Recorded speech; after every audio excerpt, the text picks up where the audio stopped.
Hey, welcome back to the Chanel Canada Tolls the Alaska Highway. Seriously?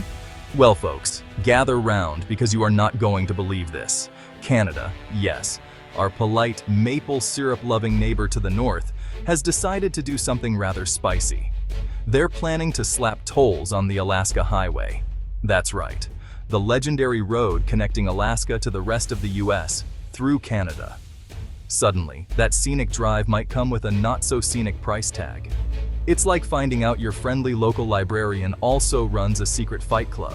You're just surprised and a little scared. This isn't just some minor bureaucratic kerfuffle. This is big. This is like Canada suddenly deciding poutine needs to be paid for in gold doubloons.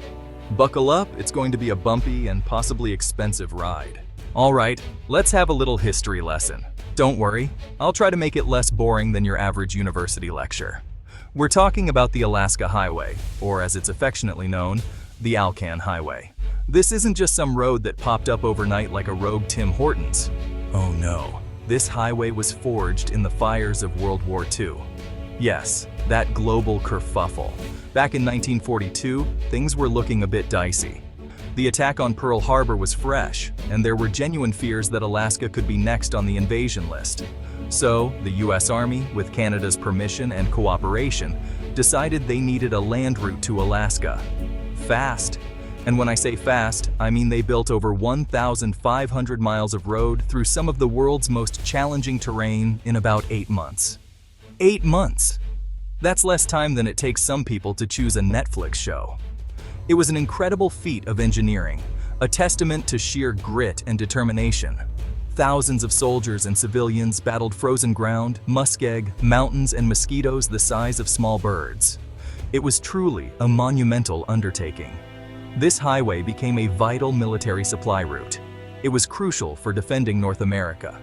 But its significance didn't end when the war did. Now, you just who probably had an immediate and very public reaction to this news. That's right, former President Donald J. Trump. Picture this. He's at Mar-a-Lago, probably mid-swing on the golf course, or perhaps composing a particularly fiery social media post about something completely unrelated. Then, an aide, trembling slightly, approaches him with the news. "Sir, Canada, they're putting tolls on the Alaska Highway." You can almost hear the golf club clattering to the perfectly manicured lawn, can't you? The silence, then the storm. His reaction, I imagine, would be swift, loud, and typed in all caps. We'd likely see a flurry of posts on whatever platform he's using these days. Canada is being very unfair to the USA. Highway built with our help. Now they want to charge us? Sad! He might bellow into the digital void. He'd probably call it a disgrace and demand that Canada pay us back. For something, anything. It's all very predictable, yet somehow still manages to be a lot. Okay, before we all grab our pitchforks and march on the nearest maple leaf, let's try, just for a moment, to see this from Canada's perspective. I know, it's hard when you're picturing your summer road trip budget suddenly exploding, but Canada, bless their polite hearts, usually has reasons for doing things, even if those reasons make us want to scream into a pillow. And in this case, their main argument is likely to be, hey, this massive, incredibly long road costs a fortune to maintain, folks. And, well, they're not entirely wrong about that, are they? Think about it. The Alaska Highway stretches for hundreds and hundreds of miles through some pretty unforgiving Canadian territory. We're talking Yukon and northern British Columbia, places where winter means business, and the ground does all sorts of fun things like freezing, thawing, and generally trying to swallow the road whole. Maintaining a highway in those conditions is an expensive year-round job. There are repairs, snow removal, upgrades to handle modern traffic, and let's not forget the environmental considerations. All of that costs money. Alaska on edge. But what about our giant vegetables and freedom? Now, let's turn our attention to the folks who are probably feeling this news most acutely. Alaskans. For the residents of the last frontier, the Alaska Highway isn't just a scenic route. It's an umbilical cord. It's their primary land link to the lower 48, as they call the rest of the continental United States. Imagine living in a spectacular, enormous, and rather remote place, and then finding out that your main road out and in is about to get more expensive. You'd be a bit miffed, wouldn't you? Especially if you're already dealing with a higher cost of living. The potential impacts on Alaska are significant. Firstly, there's the cost of goods. A vast amount of supplies, from groceries to building materials, travels up the Alaska Highway. If trucking companies have to pay hefty tolls, guess who those costs are going to be passed on to? That's right, the Alaskan consumer, north of the border. What do Yukoners and BC folks think? Now, it's easy to paint this as a simple US versus Canada issue, but let's not forget the Canadians who actually live along the Alaska Highway. We're talking about folks in the Yukon Territory and northern British Columbia. For them, this highway isn't just a transit route for Alaskans and adventurous tourists, it's their main street. It's how they get their groceries, how their kids get to hockey practice, and how their local economies function. So, what's their take on these proposed tolls? It's probably a bit more complicated than a simple yay or nay. On one hand, some residents and local governments in these Canadian regions might actually welcome the tolls, or at least the revenue they could generate. They see firsthand the wear and tear on the highway. They deal with the heavy truck traffic and the influx of summer visitors. If the toll money is genuinely earmarked for significant improvements to the highway within their communities, better roads, more passing lanes, improved rest stops, they might see it as a positive development. After all, a better highway benefits them directly, improving safety and potentially boosting local tourism if the facilities are upgraded. However, it's not all sunshine and repaired potholes. The domino effect. Is this how the friendship crumbles? All right, let's zoom out a bit. Beyond the immediate concerns of Alaskans and Yukoners, what are the broader implications of Canada imposing tolls on the Alaska Highway? This isn't just about a road, is it? It's about the relationship between two of the closest allies in the world.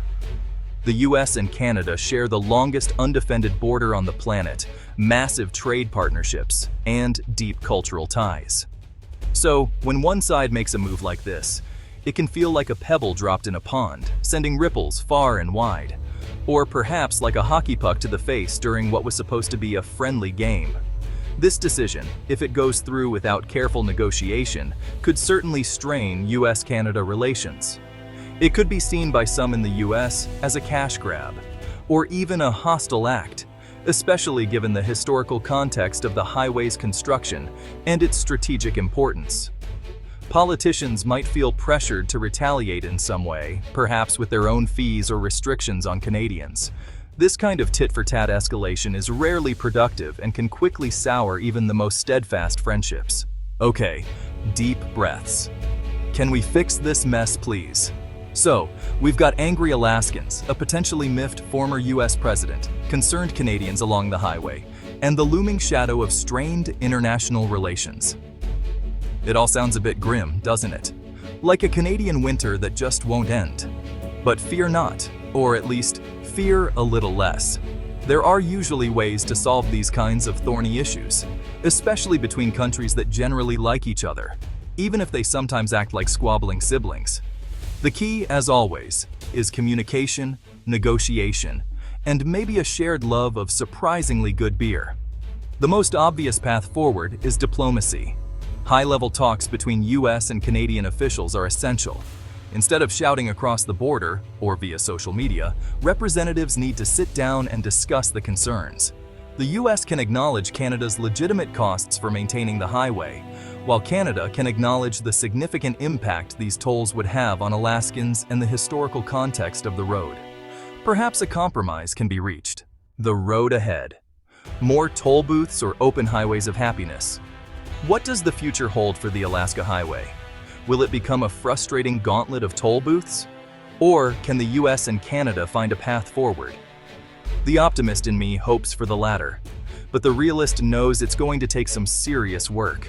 Genuine dialogue and compromise are key. Perhaps this could lead to a stronger partnership, ensuring proper maintenance for generations to come, reaffirming the cooperative spirit that built the road. Imagine that, a smooth, well-maintained highway stretching into the sunset. As we look to the future, the road ahead is both challenging and promising. Will the Alaska Highway be a symbol of unity or a battleground of bureaucracy? The answer lies in our ability to come together, to listen, and to compromise. Imagine a highway where every mile is a testament to cooperation, a journey that brings us closer rather than divides us. The spirit of collaboration that once built this road can light our way forward. So let's roll up our sleeves and pave a future filled with hope, adventure, and unity. The road ahead is ours to shape.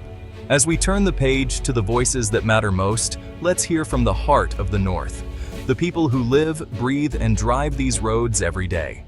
From truck drivers to local business owners, from indigenous communities to adventurous tourists, their stories weave the rich tapestry of the Alaska Highway. Each voice carries a unique perspective, yet they all share a common thread, a deep connection to this iconic route.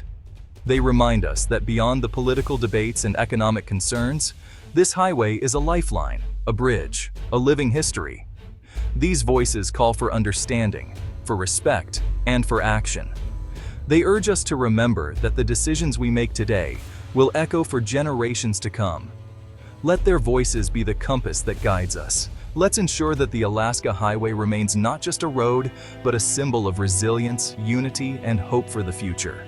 Together, we can keep this highway alive, vibrant, and open for all. As we close this chapter, we look to the horizon and ask, could this be a new dawn for US-Canada relations? The Alaska Highway stands as a testament to the enduring friendship between two nations, a symbol of cooperation and shared dreams. But it's not just about a road, it's about the people, the culture, and the spirit that bind us together. Imagine a future where collaboration overcomes conflict, where both countries work hand in hand to preserve this vital link. Picture joint initiatives that not only maintain but enhance the highway, making it a beacon of modern engineering and environmental stewardship.